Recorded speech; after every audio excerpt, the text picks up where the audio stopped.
9:15, you're very welcome back. It is time to turn our attention back to the Formula 1, and we're going to touch on the Premier League in just a moment as well, because Shane Hannon has been stewing on his hot take for 48 hours almost. How are you, Shane? Morning, lads. How are things? How angry are you? I don't know if angry is the word. Like, when it was all going down on lap 58, I was jumping up and down like everyone else. I think even the most fervent Formula 1 fan was probably a little bit confused as to what was happening. Just one of those moments. It was like a couple of years ago during the World Snooker Championship semi-finals. There was two games that had me off my feet, jumping up and down at how crazy it was. It was the same for that final lap. You can call it sport, you can call it entertainment. It was probably a little bit of both, let's be honest.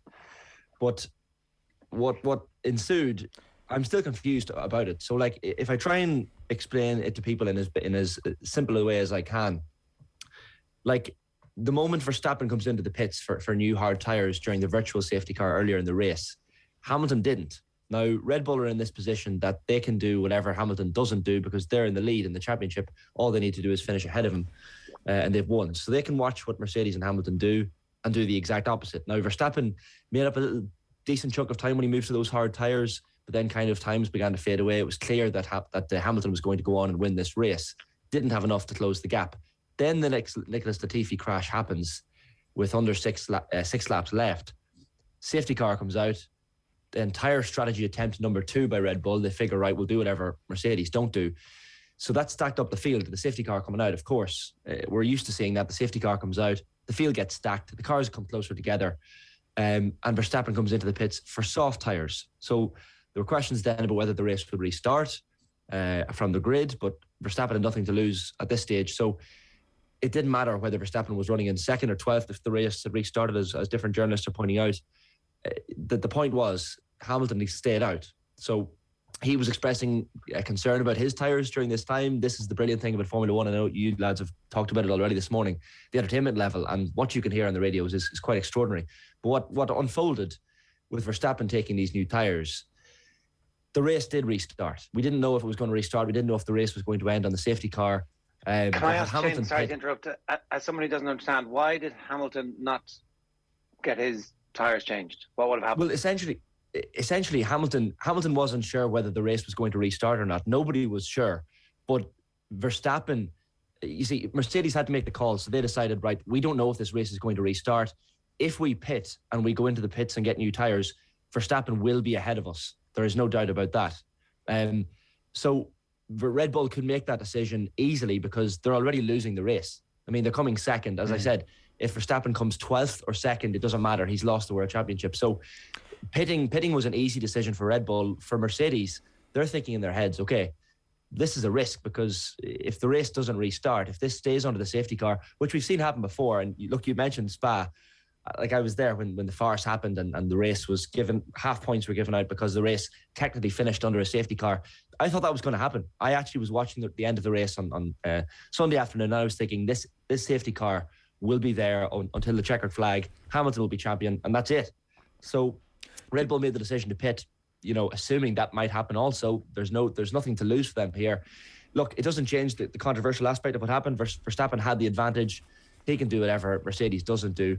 If Hamilton had pit on either occasions where the Red Bull of Verstappen pitted, he would have been behind. So I don't think either team could have made a different decision. That's the complicated nature of it. But this is something that we're going to be talking about for decades to come, it has to be said. It will surely lead to a new rule being written in, right?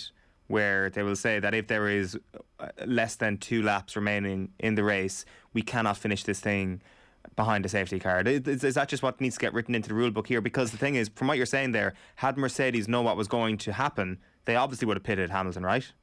Yeah, but this is the thing, Eoin, as well. Like, we talk about the rule book, but a lot of people are reading into, and a lot of people who have been following Formula 1 for much longer than me have been reading into this rule book and looking into the FIA regulations, and still are unsure whether Michael Masi made the correct call here. Like, he's the man with his finger on the red button towards the end of the race. He decides whether these lapped cars can overtake the safety car, and which lapped cars can overtake the safety car. He's the one who made the point. He's like John was speaking there about the Netflixization of sport, and I see what he means by that. But like, at the end of the day, Michael Masi is He's like the cousin Greg. He's the attack dog of Formula One.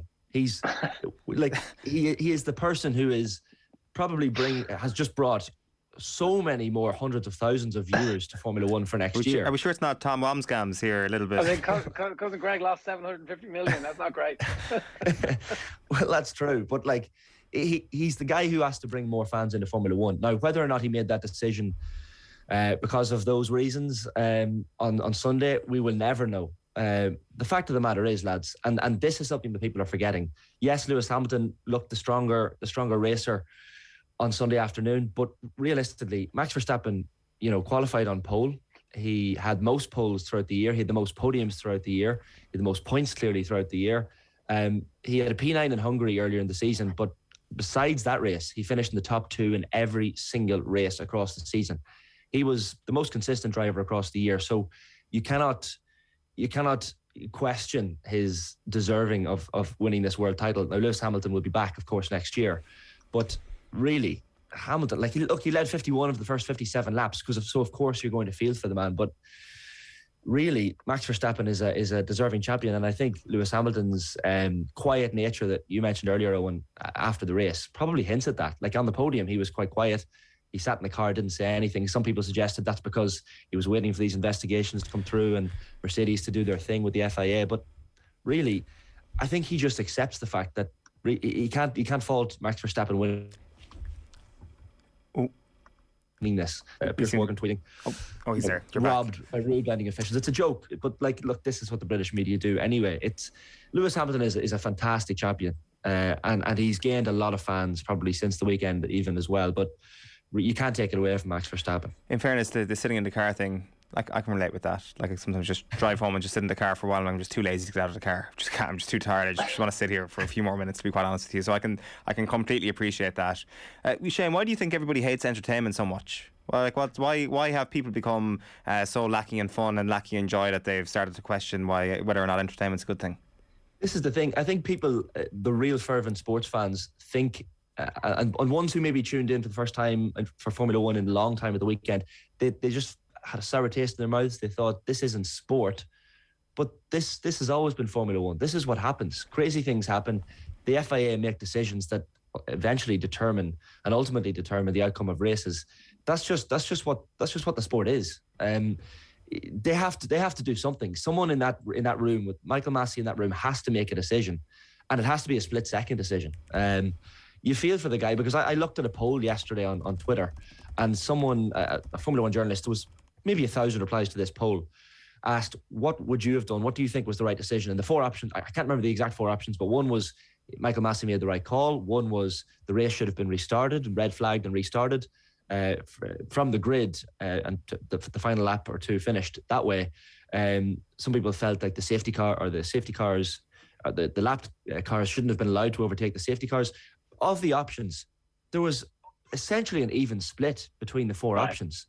And so Michael Masi had a split second, or maybe 30 seconds to make a call that on a Twitter poll among 1,000 people was fairly evenly split.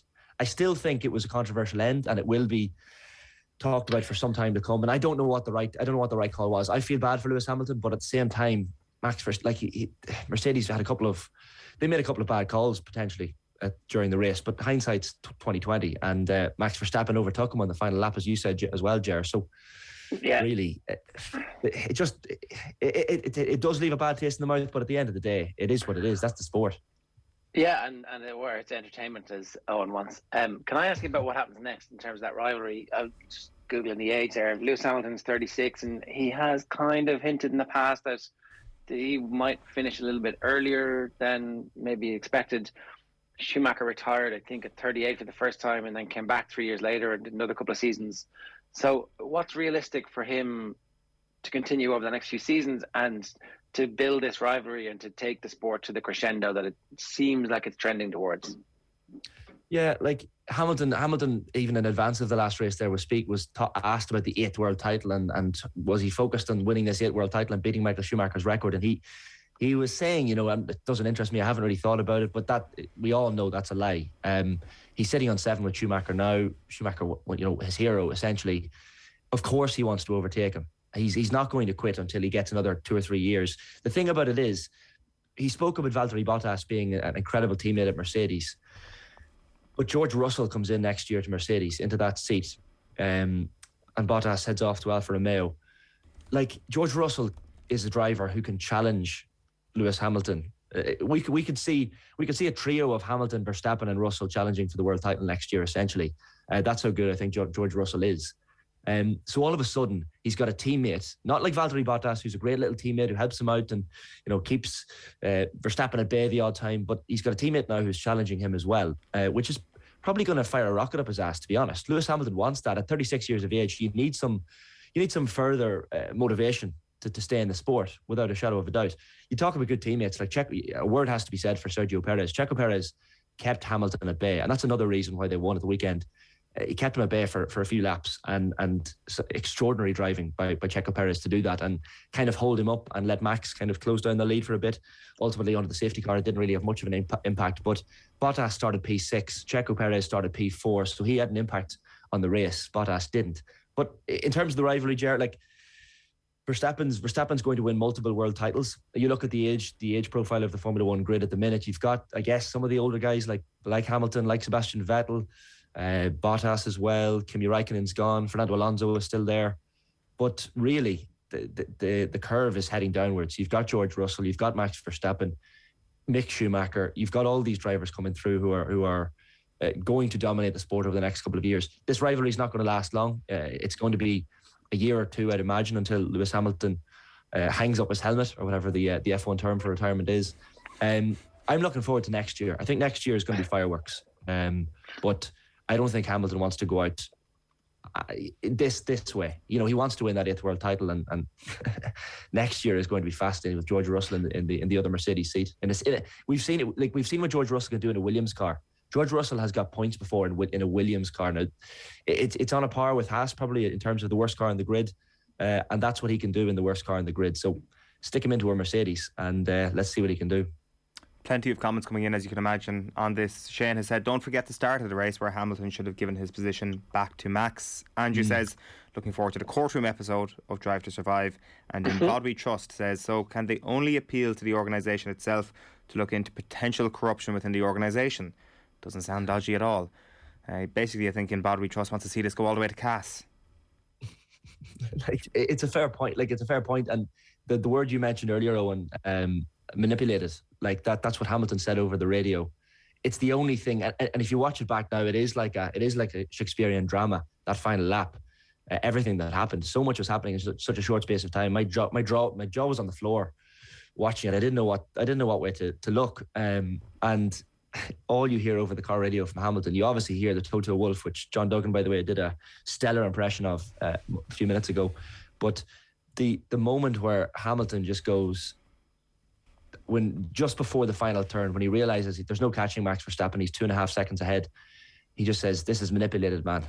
And you can hear the sorrow in his voice. He's like, "This is manipulated." That's how he feels. So if that's how he felt during the race, and he was so dignified and full of decorum after the race, I wonder, was he just biting his tongue a little bit? And we're going to hear what Lewis Hamilton really thinks at some stage in the coming weeks. I think we will. I think Lewis Hamilton is going to finally come out when the dust is settled and he's let Max Verstappen enjoy his victory, because that's what he's doing. He's 36 years of age. He's won 7 world titles. He knows what it's like to win a first world title. In 2008, he did it in the most dramatic of circumstances, just like Max Verstappen. I think what Lewis Hamilton is doing here is standing back, letting Max Verstappen enjoy his moment, not ruining it on him. Let him celebrate and let him have his fun.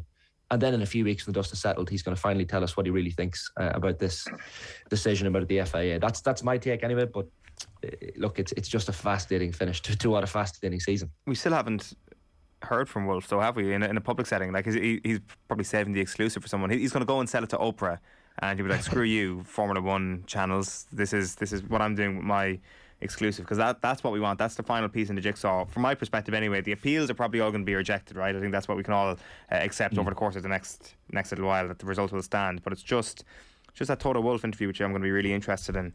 That is pretty much it for the Formula One reaction to the weekend. We want to keep you on the line there, Shane, because we want to do a mini Deal or No Deal. It's not January yet. We're about halfway through December at this point, but Deal or No Deal will be back in January for a busy month of speculation and absolutely no transfers whatsoever. Ger? Well, he's a United fan. What do you think? Are you Team Ralph?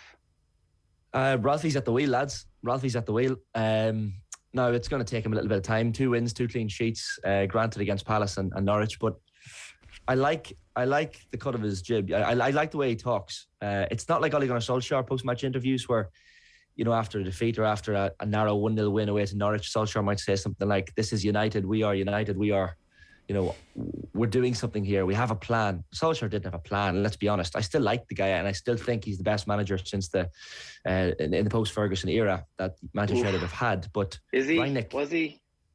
Well, low bar. In terms of what he achieved, maybe not the best manager on paper. Jose Mourinho was clearly a better manager than Louis van Gaal. Van Gaal won the FA Cup.